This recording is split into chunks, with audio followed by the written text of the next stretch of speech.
Hello and welcome to Uncommon FAFSA Sense.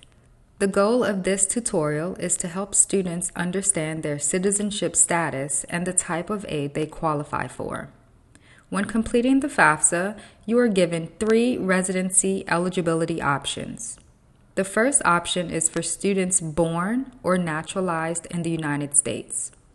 The second option is if you are an eligible non-citizen.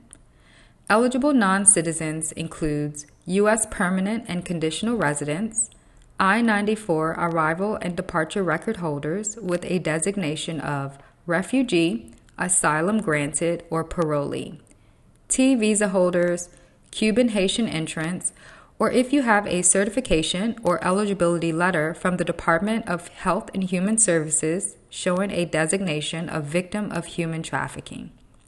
If you select this option on the FAFSA, you will then be prompted to enter your 8 or 9-digit alien registration number.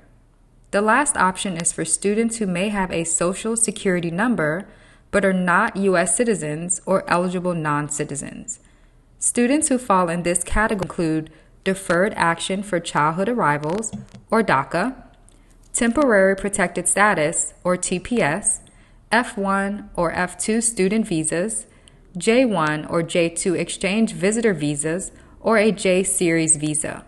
Although these statuses do not qualify for federal Pell Grant, work study, or loans, you can still complete the FAFSA form because you may be eligible for state or institutional aid. For resources for international students, please visit fundyourfuture.info.